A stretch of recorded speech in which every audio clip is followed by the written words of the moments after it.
Hello students, इस video में हम आपका PT1 का केंद्रीय विद्यालय कैनॉट शिफ्ट 1 में क्लास 10 का मैथमेटिक्स का जो पेपर हुआ है उसके बारे में हम डिस्कस करने वाले हैं। तो चलिए हम देखते हैं। इसमें हम क्वेश्चन 1 से लेके क्वेश्चन 14 तक देखेंगे। जो 4 मार्क्स वाले क्वेश्चन है वो हम नेक्स्ट वीडियो में देखने वाले हैं, ताकि आप आसानी से इसको समझ सके और सॉल्व कर सके। चलिए पहला क्वेश्चन देखते हैं। सेक्शन फर्स्ट जो था आपका वो था एक्चुअली MCQ बेस्ड था। तो उसमें पूछा गया था पहला question, the quadratic polynomial whose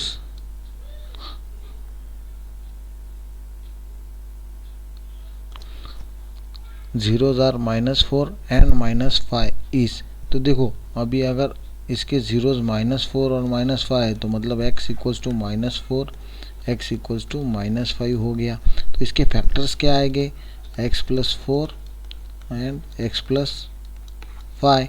तो अब हमें देखना है कि किस पॉलिनोमियल में इन दोनों का सम भी और इन दोनों का प्रोडक्ट भी है। तो अगर हम देखते हैं पॉलिनोमियल x² + 9x + 20, तो 4 + 5 क्या होता है +9 और 4 × 5 क्या होता है 20।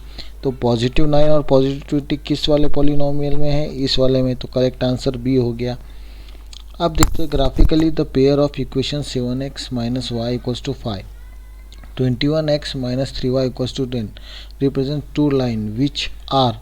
तो इसके लिए हमारे पास फॉर्मूला है। क्या फॉर्मूला है, a1 b1 c1 upon a2 b2 c2।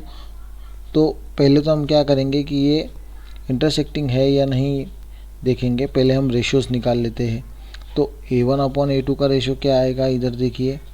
a1 क्या है आपका 7 और a2 क्या है 21। तो 7 अपॉन 21 आ गया 1/3। ठीक है। अब b1 अपॉन b2 का रेशियो क्या आएगा, b1 कितना है -1। ठीक है। b1 upon b2 equals to -1/-3 equals to 1/3। देखो दोनों नेगेटिव साइन कैंसिल हो जाएंगे। अब c1 अपॉन c2 का देखते हैं। c1 upon c2 equals to क्या है 5/10, ये आ जाएगा 1/2। तो आप देखो a1 upon a2 equals to b1 upon b2 है, लेकिन c1 upon c2 equals to नहीं है। तो ये कौन से लाइन होंगे, पैरेलल लाइन्स होंगे। थर्ड वाला देखते हैं। The decimal form of 129/2 5/7 and 7/5 is terminating, non-terminating, non-terminating, non-repeating, none of the above।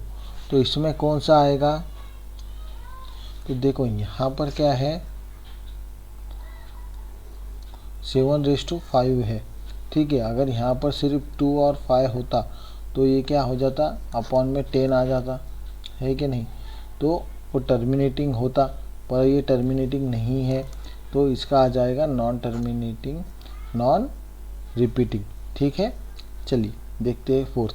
तो polynomial equation x in bracket x+1 + 8 equals to x+2 into x-2 is linear equation है, quadratic equation है, cubic equation है और by quadratic equation है। तो अब आप यहाँ देखो x इंटू एक्स हो रहा है तो ये x² हो जाएगा। तो आप सोचोगे ये तो क्वाड्रेटिक इक्वेशन है, नहीं, पर अभी हमें इसको पूरा सॉल्व करना पड़ेगा। x into 1 + x + 8 equals to. अब देखो यहाँ पर ये दोनों x का मल्टीप्लाई होगा तो x² आ जाएगा, बाकी x² आने का कहीं कोई चांस नहीं। तो ये x² कट गया, ये x² कट गया, हमें आगे का सॉल्व करने की ज़रूरत ही नहीं। तो ये कौन सा इक्वेशन है, लीनियर इक्वेशन। क्यों है, क्योंकि x की हाईएस्ट पावर क्या आएगी, यहाँ पर 1 आएगी। ठीक है। आप सॉल्व करके देख सकते हो। चलिए अब क्वेश्चन नंबर 5, 6 और 7 हम इसी पेज पर कर लेंगे। क्वेश्चन नंबर 5 में कहा गया है LCM of x and 18 equals to 36 and HCF of x and 18 equals to 2। तो मैं इसको यहीं कर लेता हूँ क्वेश्चन नंबर 5 देकर। हमें पता है HCF इंटू LCM, अगर दो नंबर्स है उनके HCF और LCM का प्रोडक्ट किसके इक्वल होता है, उन दोनों के प्रोडक्ट के इक्वल। तो मैंने लिख दिया अभी LCM क्या है और HCF क्या है, 36 into 2 equals to x upon 18। तो 2 से 18 को डिवाइड कर दो, यहाँ आ गया 9। 36 को हम 9 से डिवाइड कर सकते हैं, तो कर दो, यहाँ आ गया 4। x इक्वल्स टू क्या आ गया 4। तो आपका दूसरा नंबर कौन सा है, वो 4। The number of polynomial having -2 and 5 as 0 are. तो देखो अब ऐसे कौन से पॉलिनोमियल है कि सॉरी द नंबर मतलब कितने पॉलिनोमियल है कि जिनका 0, -2 एंड 5 होगा। तो ऐसे बहुत से पॉलिनोमियल हो सकते हैं कि जिनका 0, -2 एंड 5 होगा। अब कैसे, तो आप देख सकते हो, इसको हम समझ लेते हैं जी। अगर आप ग्राफ पर भी देखो नॉर्मली, ठीक है, तो ये पॉइंट है, ये पॉइंट कितने पॉलिनोमियल्स का सॉल्यूशन होगा अगर हम ग्राफिकल रिप्रेजेंटेशन से इसको समझ लेते हैं, जिससे आपको आसानी होगी। तो यहाँ से नंबर ऑफ लाइन जा सकती है, नंबर ऑफ पैराबोला जा सकते हैं। तो ये इन्फिनाइट पॉलिनोमियल्स का सॉल्यूशन होगा। हम आगे के चैप्टर का रेफरेंस लेके इसको सॉल्व कर रहे हैं और समझ रहे हैं, ठीक है। It have infinite solution. Okay, the sum of zeros of 2x² - 3k is. तो आपको क्या पूछा है, सम ऑफ जीरोस। तो सम ऑफ जीरोस का होता है बेटा x वाले टर्म के साथ। ये कौन सी इक्वेशन है, क्वाड्रेटिक इक्वेशन। तो सम ऑफ जीरोस का होता है x वाली टर्म के साथ। तो यहाँ x वाली टर्म है क्या, नहीं। तो इसको हम कैसा लिखेंगे, 2x² + 0x है ना, -3k। इसकी वैल्यू कुछ होगी क्या, नहीं। अब x का कोएफिशिएंट क्या है, 0, तो यहाँ आ जाएगा 0। चलिए देखते हैं आगे के। In a seminar the number of participants in English, German and Sanskrit are 45, 75 and 135. Find the number of the rooms required to house them if in each room the same number of participant are to be accommodated and they should be of the same language. तो हमें यहाँ पर simply क्या करना है, HCF निकालना है। क्या करना है, HCF निकालना है। तो अब हम HCF निकाल लेते हैं। चलिए 45, 75 एंड 135 का HCF हम इधर निकाल लेंगे, ठीक है। तो आपको HCF निकालना आता है तो कोई दिक्कत नहीं। पहले हम छोटे नंबर से इसको डिवाइड करेंगे, 5 से। क्या हो जाएगा ये 9, 3 से भी डिवाइड हो सकता था, ठीक है, कोई दिक्कत नहीं। ऐसे कर लिया हमने। अब इसको 5 से कर लेंगे, सबसे पहले इजी जाएगा। यहाँ आ गया, क्या आएगा यहाँ पर, 5 1 जा 5, ये हो गया 25। यहाँ पर आ जाएगा 15। अब इसको हम 3 से डिवाइड कर सकते हैं। यहाँ आ गया 5, यहाँ आ गया 5, यहाँ पे आ गया 1। अब ये 135 है, इसको भी हम 3 से डिवाइड कर सकते हैं। तो पहले 3 से ही कर लूँगा मैं। 4, ये हो गया 15, ये आ गया 5। तो अब यहाँ पर फिर से फैक्टर्स क्या आ जाएंगे, 5, 9, 3, 3, 3, 1। तो अब देखो यहाँ पर कॉमन फैक्टर्स क्या आएंगे इसके, 5, एक हम कॉमन फैक्टर एक लेंगे। यहाँ पर 5 हो गया, और यहाँ पर एक 3 है, यहाँ पर एक ही 3 है, तो ये ले लेंगे। यहाँ से एक 3 ले लिया। अब यहाँ पर बाकी के जो टर्म है कुछ भी कॉमन नहीं, ठीक है। यहाँ अगर 2 3 है तो यहाँ एक ही 3 है, यहाँ अगर 2 5 है तो यहाँ एक ही 5 है। तो यही होगा आपका HCF 15। अब 15 आ गया, तो अब हम क्या करेंगे, इन सब का एडिशन करेंगे, क्योंकि हमें क्या करना है, उनको इक्वल रूम्स में डिवाइड करना है, ठीक है। तो करते हैं फिर इक्वल रूम्स में हम उसको डिवाइड कर लेते हैं। तो एडिशन करना पड़ेगा। टोटल कितने हैं ये, टोटल पार्टिसिपेंट्स इक्वल्स टू 45 + 75 + 135। चलो इसको ऐड करते हैं। 15 कैरी हो गया 1, 4, 11 और 4, 15 का 5 कैरी हुआ 1, 255 टोटल पार्टिसिपेंट्स हो गए। अब हम क्या करेंगे, इसको 15 से डिवाइड कर देंगे। तो चलिए 15 से इसको डिवाइड करते हैं। हमने HCF निकाला ना, अब उसको 15 से डिवाइड करेंगे। तो क्या आ जाएगा यहाँ पर 10 और ये 5 कैरी हो जाएगा नीचे, ठीक है। तो समझ रहा है आपको, नहीं समझ रहा है तो फिर से समझ लीजिए। कि हमने क्या किया, सबसे पहले HCF निकाला। क्या किया, HCF निकाला, ठीक है। अब HCF निकाला, क्यों निकाला, क्योंकि हमें निकालना है कि कितने पार्टिसिपेंट्स एक रूम में बैठ सकते हैं। तो हमें क्या चाहिए कि तीनों को हम उस नंबर से डिवाइड कर सके, क्योंकि हमारी रिक्वायरमेंट क्या है कि एक रूम में एक ही लैंग्वेज वाले पार्टिसिपेंट चाहिए और हर एक रूम में इक्वल चाहिए, इसलिए हमने HCF निकाला, मतलब हाईएस्ट कॉमन फैक्टर। तो अब हम इसको डिवाइड करेंगे, तो पर उसका हमने क्या किया, एडिशन कर लिया। अब उसको डिवाइड करते हैं 15 से 255 को, तो क्या आ गया 15 से, वह 15 1 जा 15, इसको सब्ट्रैक्ट करेंगे हम यहाँ से तो हो जाएगा 105। तो 15 के टेबल में 105 आता है 15 × 7 105, क्या आ गया 00। मतलब एक रूम में आपको कितने रूम रिक्वायर्ड है, 17। कितने रूम रिक्वायर्ड है, तो हम यहाँ क्या लिख देंगे, वी नीड 17 रूम्स, ओके। और एक रूम में कितने हैं, 15 लोग होंगे, ओके। चलिए देखते हैं आगे का क्वेश्चन। हाँ, HCF, ये question number 9। P = HCF of 100 and 190, Q = LCM of 100 and 190। तो हमें P² Q² फाइंड आउट करना है, पर आपको तो पता ही है HCF × LCM = क्या होता है, दोनों नंबर्स का मल्टीप्लाई, ठीक है। अब यहाँ पर HCF क्या है, P, और ये है Q, तो हम क्या कर लेते हैं, इसका स्क्वायर कर लेते हैं, ठीक है। अब देखो ये दोनों नंबर मल्टीप्लाई में है, तो हम दोनों का स्क्वायर कर रहे हैं तो कोई दिक्कत नहीं है। आप उसको P² लिखो या PQ होल स्क्वायर लिखो, कोई परेशानी नहीं होगी। तो हम इसको सॉल्व कर लेते हैं, = 100 का स्क्वायर × 190 का स्क्वायर, ठीक है। अब आपको 190 है तो मैं इसमें से क्या कर लेता हूँ, इसको 100 का स्क्वायर × क्या कर लूँगा, 10 का स्क्वायर, इस तरीके से बाहर निकाल लूँगा, है ना। अब यहाँ पर क्या बच गया, 19 का स्क्वायर, तो ये हो जाएगा मेरा 100 का स्क्वायर × 10, 100 × अब 19 का स्क्वायर कितना है, 361, ठीक है। तो ये क्या हो जाएगा फिर, अब 361 × 100⁻³ या 361 × 10⁻6, ठीक है। ऐसा आप लिख सकते हो, इसको 6 लिखना है, ठीक है। अब यहाँ पे solve the following system of equation, 2x + y = 25, 3x + 4y = 65। अब आपको कन्फ्यूजन होगा कि इसको कौन से मेथड से करना है, तो आप जो मेथड से चाहो इसको सॉल्व कर सकते हो। तो हम क्या करते हैं, पहले मल्टीप्लाई कर लेंगे। तो पहले इक्वेशन, गिवन इक्वेशन तो लिख लो, कभी भी स्टेप वाइज आप सॉल्व किया करो जिससे आपको अच्छे मार्क आए।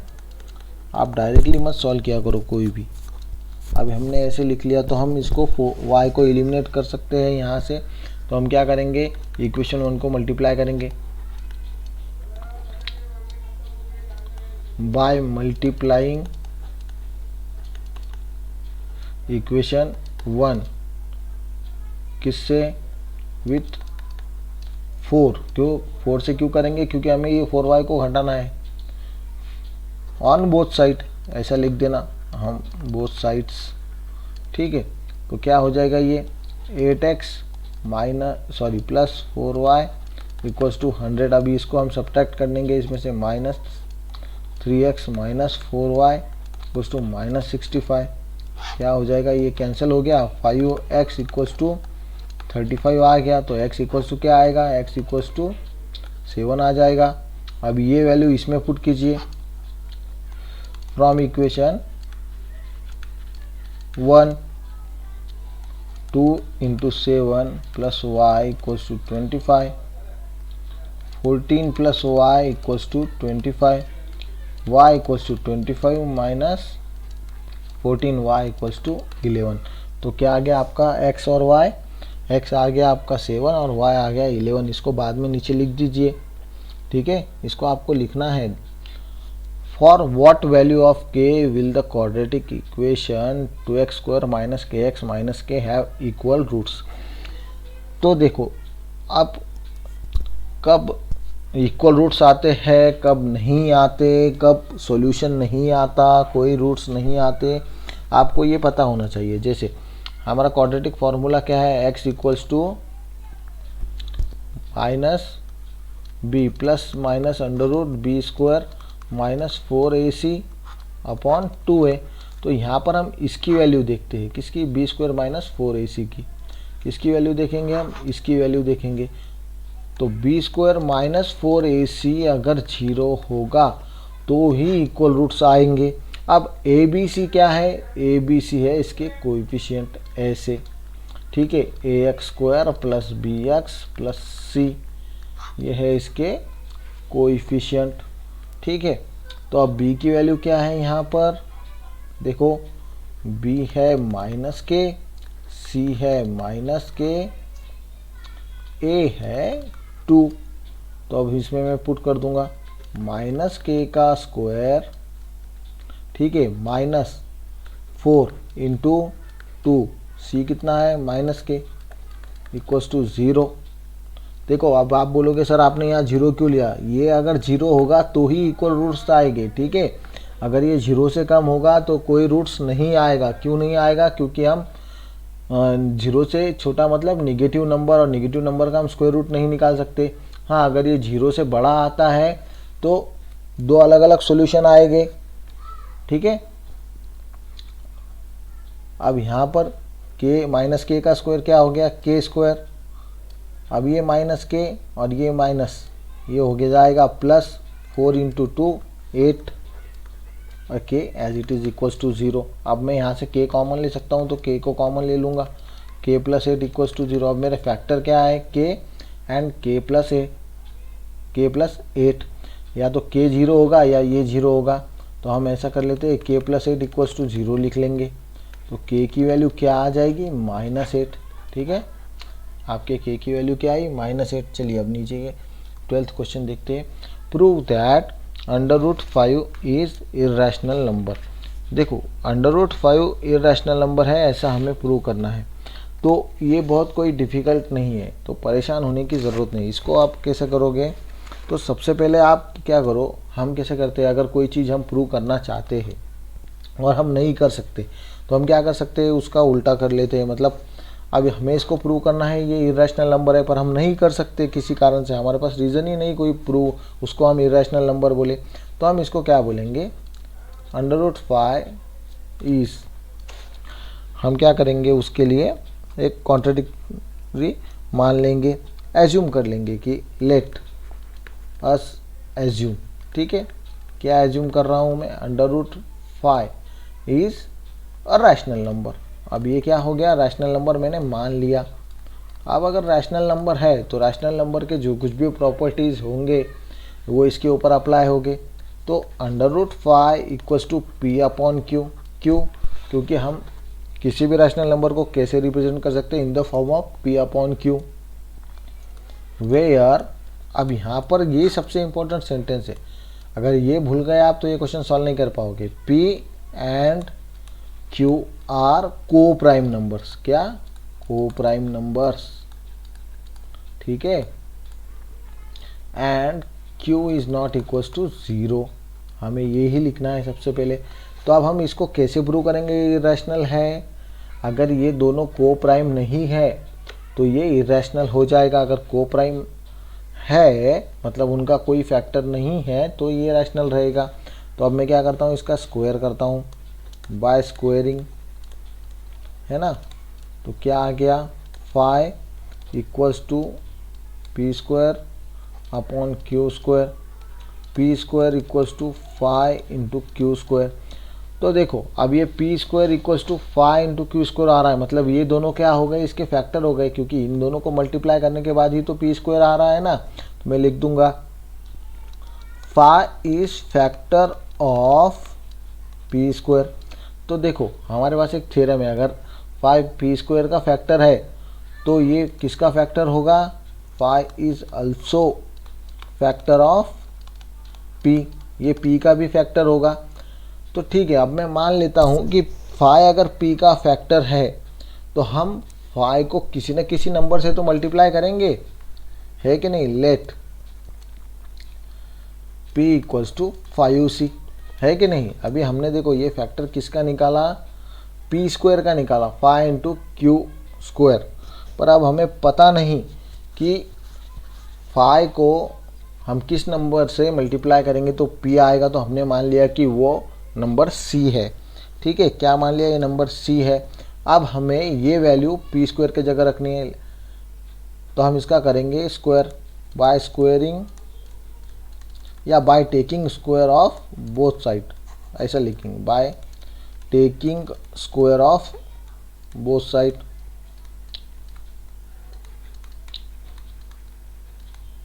ठीक है, बोथ साइड्स। तो क्या हो जाएगा बच्चा, ये p square equals to 25 c square. अब ये वैल्यू हम कहाँ रखेंगे, इक्वेशन 1 में। तो लिख दो यहाँ पे फ्रॉम 1 and 2, फ्रॉम 1 and 2 क्या हो जाएगा, 5 into q square equals to 25 c square. अब ये 5 है और यहाँ 25 है, तो ये 5 कट कर देंगे, इसको डिवाइड कर देंगे, 5 हो गया। Q square equals to 5 c square. तो आप देखो यहाँ पर क्या हो गया, क्यू स्क्वायर कब आ रहा है, 5 और सी स्क्वायर का मल्टीप्लाई करने से। तो लिखेंगे 5 इज फैक्टर ऑफ किसका, क्यू स्क्वायर। तो अगर 5 क्यू स्क्वायर का फैक्टर है तो ये है, hence it is also factor of, किसका फैक्टर है ये, किसका, क्यू का भी। बट क्या 5 is also factor of p, तो ये दोनों क्या हुए, को प्राइम नंबर नहीं है। So p and q are not coprime numbers.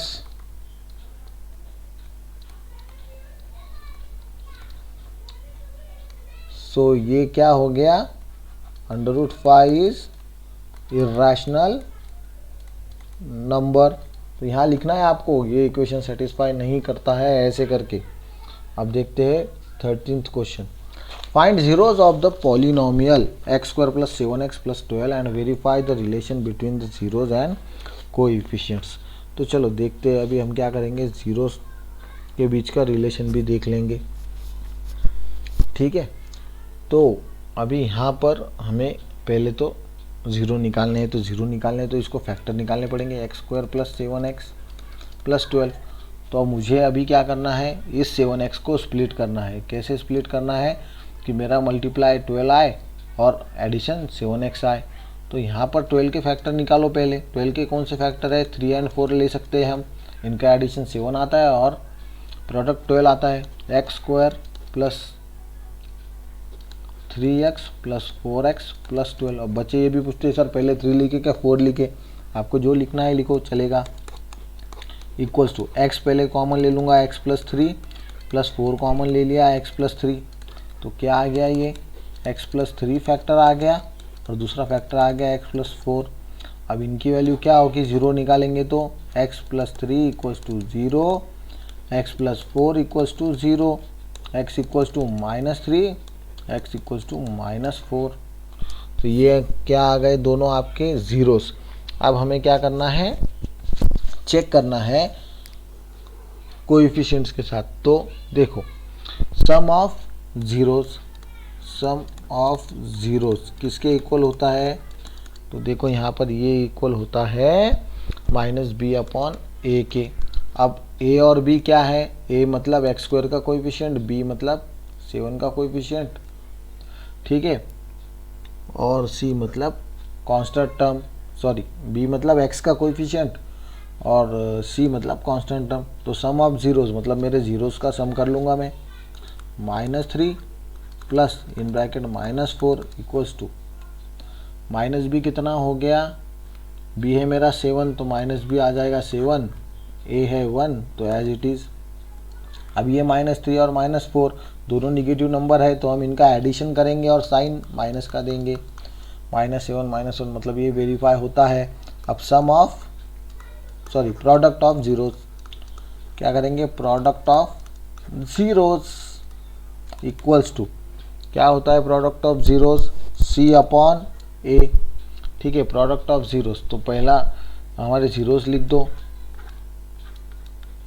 -3 into -4 equals to C क्या है, 12, कॉन्स्टेंट टर्म 12 है, उसके नीचे अपॉन में 1 आ जाएगा क्योंकि x स्क्वायर का कोएफिशिएंट 1 है। -3 इंटू -12 हो गया, -3 इंटू -4 12 हो गया, ये आ गया 12, मतलब ये वेरीफाई हो चुका है। चलिए अब देखते हैं क्वेश्चन नंबर 14।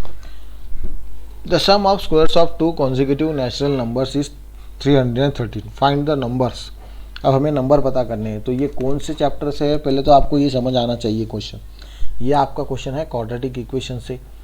ठीक है, तो अब हमें नंबर्स फाइंड आउट करने, तो हम क्या करेंगे, लेट स्मॉलर नंबर। अब देखो उनमें कितने का डिफरेंस है, 1 का, तो मैं क्या करूँगा, स्मॉलर नंबर क्या कर लूँगा, मान लूँगा x है। तो फिर लार्जर नंबर कौन सा हो गया, x+1 है ना। अब इन दोनों का क्या कहना है, the sum of square of 2 consecutive number, मतलब इनके स्क्वायर का सम क्या है, 313। तो मैं कर लूँगा x² प्लस x+1 का स्क्वायर। अब यहाँ पर आपको x² + 1 का स्क्वायर नहीं करना है, ये फॉर्मूला लगाना पड़ेगा यहाँ पर, इक्वल्स टू कितना है, 313। तो अब मैं इसको एक्सपांड करूँगा, कौन सा formula, a + b whole bracket वाला। ठीक है, तो x² प्लस 2ab होता है, तो यहाँ पर क्या आ जाएगा, 2x, क्योंकि b हमारा क्या है, 1 ही है, प्लस 1 का स्क्वायर क्या आएगा, 1, 313। अब इसको हम इधर ले लेंगे, 2x² plus 2x plus 1 -313 equals to 0। अब ये आ जाएगा 2x² प्लस 2x -312। तो हम इसको क्या कर सकते हैं, 2 से डिवाइड कर सकते हैं, तो कर देते हैं, जिससे हमारा कैलकुलेशन इजी हो जाएगा। x² प्लस x माइनस, इसको 2 से डिवाइड करेंगे तो क्या आएगा, 156 आ जाएगा इक्वल्स टू 0। अब आपको क्या करना है, 156 के फैक्टर्स निकालने हैं। कैसे फैक्टर्स, कि जिनका प्रोडक्ट -156 आए और सम कितना आए, +1 आए। 1 क्यों आए, क्योंकि इसका कोएफिशिएंट 1 है। तो मैं यहाँ पर पहले फैक्टर्स निकाल लेता हूँ, गड़बड़ नहीं करनी, आराम से सॉल्व करना है इसको, ताकि आपको समझ आए और गलती ना हो। ठीक है, 2 से फिर से डिवाइड करो, ये क्या आ गया, 39। अब 39 आने के बाद ये प्राइम नंबर नहीं है, तो बच्चे दोनों और नंबर देख के सोचते हैं कि ये प्राइम नंबर अब डिवाइड नहीं होगा। इसको 3 से डिवाइड करो, क्या आ गया, 1 और 3। अब 13 प्राइम नंबर है, ये आ गया 1। तो देखो अब इसमें कोई फैक्टर्स ऐसे बनते हैं क्या, कि जिसका सम +1 आए। तो यहाँ पर अगर निगेटिव है प्रोडक्ट में, मतलब एक नंबर निगेटिव है, 2 × 2 कितना हो गया, 4, 4 × 3 12 और 13। अब बड़ा नंबर पॉजिटिव है, तो -12 और 13 आएगा। तो इसको ले लो, x² plus 13x minus 12x minus 156 equals to 0। x in bracket x plus 13 minus 12x plus 13। अब ये यहाँ पर आप बोलोगे ये माइनस कैसे आया, तो मैंने माइनस कॉमन लिया, इसलिए ये अंदर का भी प्लस हो गया, equals to 0। x plus 13 and x minus 12 equals to 0। ठीक है, तो अब x की वैल्यू क्या आ जाएगी, x equals to -13, x equals to +12। ठीक है, तो यहाँ पर इन्होंने क्या बोला, हमें नेचुरल नंबर बोला। कौन से नंबर, नेचुरल नंबर, मतलब ये निगेटिव नंबर हमें नहीं चलेगा। सिर्फ x इक्वल्स टू 12, तो हम लिख देंगे स्मॉलर नंबर इक्वल्स टू 12 और larger number equals to x plus 1 equals to 12 plus 1 equals to 13। तो नीचे लिख देना, द नंबर्स आर 12 एंड 13। तो थैंक यू सो मच। देखो ये 14 क्वेश्चन तक मैंने करा दिया है। अब जो बचे हुए 4 क्वेश्चन है उसको भी मैं अपलोड कर दूंगा जल्दी से, फिर आपको वो भी लिखने हैं और उसको प्रैक्टिस करना है अच्छे से। इसमें क्वेश्चन पेपर वैसे तो ये बहुत इजी है, ठीक है। तो चलो थैंक यू सभी को, और हाँ वीडियो पूरा देखो और इसको नोट कर लो क्वेश्चंस को। Okay bye.